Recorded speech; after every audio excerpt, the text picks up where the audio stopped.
Welcome to day 4 of our chronological Bible reading plan. Today we will be reading Job 1 through 5, and it will be read from a New Revised Standard Version. Job chapter 1. There once was a man in the land of Uz whose name was Job. That man was blameless and upright, one who feared God and turned away from evil. There were born to him 7 sons and 3 daughters. He had 7,000 sheep, 3,000 camels, 500 yoke of oxen, 500 donkeys, and very many servants, so that this man was the greatest of all the people of the East. His sons used to go and hold feasts in one another's houses in turn, and they would send and invite their 3 sisters to eat and drink with them. And when the feast days had run their course, Job would send and sanctify them, and he would rise early in the morning and offer burnt offerings according to the number of them all. For Job said, "It may be that my children have sinned and cursed God in their hearts." This is what Job always did. One day the heavenly beings came to present themselves before the Lord, and the accuser also came with them. The Lord said to the accuser, "Where have you come from?" The accuser answered the Lord, "From going to and fro on the earth, and from walking up and down it." The Lord said to the accuser, "Have you considered my servant Job? There is no one like him on earth, a blameless and upright man who fears God and turns away from evil." Then the accuser answered the Lord, "Does Job fear God for nothing? Have you not put a fence around him and his house and all that he has on every side? You have blessed the works of his hands, and his possessions have increased in the land. But stretch out your hand now and touch all that he has, and he will curse you to your face." The Lord said to the accuser, "Very well, all that he has is in your power, only do not stretch out your hand against him." So the accuser went out from the presence of the Lord. One day when his sons and daughters were eating and drinking wine in the eldest brother's house, a messenger came to Job and said, "The oxen were plowing and the donkeys were feeding beside them, and the Sabeans fell on them and carried them off and killed the servants with the edge of the sword. I alone have escaped to tell you." While he was still speaking, another came and said, "The fire of God fell from heaven and burned up the sheep and the servants and consumed them. I alone have escaped to tell you." While he was still speaking, another came and said, "The Chaldeans formed 3 columns, made a raid on the camels and carried them off, and killed the servants with the edge of the sword. I alone have escaped to tell you." While he was still speaking, another came and said, "Your sons and daughters were eating and drinking wine in their eldest brother's house, and suddenly a great wind came across the desert, struck the 4 corners of the house, and it fell on the young people, and they are dead. I alone have escaped to tell you." Then Job arose, tore his robe, shaved his head, and fell on the ground and worshipped. He said, "Naked I came from my mother's womb, and naked I shall return there. The Lord gave, and the Lord has taken away. Blessed be the name of the Lord." In all this, Job did not sin or charge God with wrongdoing. Chapter 2. One day the heavenly beings came to present themselves before the Lord, and the accuser also came among them to present himself before the Lord. The Lord said to the accuser, "Where have you come from?" The accuser answered the Lord, "From going to and fro on the earth, from walking up and down it." The Lord said to the accuser, "Have you considered my servant Job? There is no one like him on earth, a blameless and upright man who fears God and turns away from evil. He still persists in his integrity, although you incited me against him to destroy him for no reason." Then the accuser answered the Lord, "Skin for skin. All that the man has he will give for his life. But stretch out your hand now and touch his bone and his flesh, and he will curse you to your face." The Lord said to the accuser, "Very well, he is in your power. Only spare his life." So the accuser went out from the presence of the Lord and inflicted loathsome sores on Job, from the sole of his foot to the crown of his head. Job took a potsherd with which to scrape himself and sat among the ashes. Then his wife said to him, "Do you still persist in your integrity? Curse God and die." But he said to her, "You speak as any foolish woman would speak. Shall we receive good from God and not receive evil?" In all this, Job did not sin with his lips. Now when Job's 3 friends heard all these troubles that had come upon him, each of them set out from his home. Eliphaz the Temanite, Bildad the Shuhite, and Zophar the Naamathite. They met together to go and console and comfort him. When they saw him from a distance, they did not recognize him, and they raised their voices and wept aloud. They tore their robes and they threw dust in the air upon their heads. They sat with him on the ground 7 days and 7 nights, and no one spoke a word to him, for they saw that his suffering was very great. Chapter 3.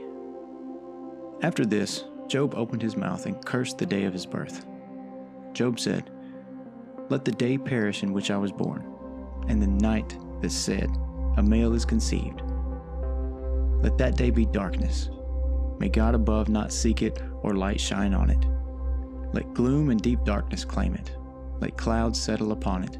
Let the blackness of the day terrify it. That night, let thick darkness seize it. Let it not rejoice among the days of the year. Let it not come into the number of the months. Yes, let that night be barren. Let no joyful cry be heard in it. Let those curse it who curse the sea, those who are skilled to rouse up Leviathan. Let the stars of its dawn be dark. Let it hope for light but have none. May it not see the eyelids of the morning, because it did not shut the doors of my mother's womb and hide trouble from my eyes. Why did I not die at birth? Come forth from the womb and expire. Why were there knees to receive me, or breasts for me to suck? Now I would be lying down in quiet. I would be asleep. Then I would be at rest with kings and counselors of the earth who rebuild ruins for themselves, or with princes who have gold, who fill their houses with silver. Or why was I not buried like a stillborn child, like an infant that never sees the light? There the wicked cease from troubling, and there the weary are at rest. There the prisoners are at ease together. They do not hear the voice of the taskmaster. The small and the great are there, and the slaves are free from their masters. Why is light given to one in misery and life to the bitter in soul, who long for death, but it does not come, and dig for it more than for hidden treasures, who rejoice exceedingly and are glad when they find the grave? Why is light given to one who cannot see the way, whom God has fenced in? For my sighing comes like my bread, and my groanings are poured out like water. Truly the thing that I fear comes upon me, and what I dread befalls me. I am not at ease, nor am I quiet. I have no rest, but trouble comes. Chapter 4. Then Eliphaz the Temanites answered, "If one ventures a word with you, will you be offended? But who can keep from speaking? See, you have instructed many. You have strengthened weak hands. Your words have supported those who were stumbling, and you have made firm the feeble knees. But now it has come to you, and you are impatient. It touches you, and you are dismayed. Is not your fear of God your confidence, and the integrity of your ways your hope? Think now, who that was innocent ever perished? Or where were the upright cut off? As I have seen, those who plow iniquity and sow trouble reap the same. By the breath of God they perish, and by the blast of his anger they are consumed. The roar of the lion, the voice of the fierce lion, and the teeth of the young lions are broken. The strong lion perishes for the lack of prey, and the whelps of the lioness are scattered." Now a word came stealing to me. My ear received the whisper of it. Amid thoughts from visions of the night, when deep sleep falls on mortals, dread came upon me and trembling, which made all my bones shake. A spirit glided past my face. The hair of my flesh bristled. It stood still, but I could not discern its appearance. A form was before my eyes. There was silence. Then I heard a voice. Can mortals be righteous before God? Can humans be pure before their Maker? Even in his servants he puts no trust, and his angels he charges with error. How much more those who live in houses of clay, whose foundation is the dust, who are crushed like a moth. Between morning and evening they are destroyed. They perish forever without any regarding it. Their tent cord is plucked up within them, and they die devoid of wisdom. Chapter 5. Call now. Is there anyone who will answer you? To which of the holy ones will you turn? Surely vexation kills the fool, and jealousy slays the simple. I have seen fools taking root, but suddenly I cursed their dwelling. Their children are far from safety. They are crushed in the gate, and there is no one to deliver them. The hungry eat their harvest, and they take it even out of the thorns, and the thirsty pant after their wealth. For misery does not come from the earth, nor does trouble sprout from the ground. But humans are born to trouble just as sparks fly upward. As for me, I would seek God, and to God I would commit my cause. He does great things and unsearchable, marvelous things without number. He gives rain on the earth and sends waters on the fields. He sets on high those who are lowly, and those who mourn are lifted to safety. He frustrates the devices of the crafty, so that their hands achieve no success. He takes the wise in their own craftiness, and the schemes of the wily are brought to quick end. They meet with darkness in the daytime and grope at noonday as in the night. But he saves the needy from the sword of their mouth, from the hand of the mighty. So the poor have hope, and injustice shuts its mouth. How happy is the one whom God reproves! Therefore do not despise the discipline of the Almighty. For he wounds, but he binds up. He strikes, but his hands heal. He will deliver you from 6 troubles. In 7 no harm shall touch you. In famine he will redeem you from death, and in war from the power of the sword. You shall be hidden from the scourge of the tongue, and shall not fear destruction when it comes. At destruction and famine you shall laugh, and shall not fear the wild animals of the earth.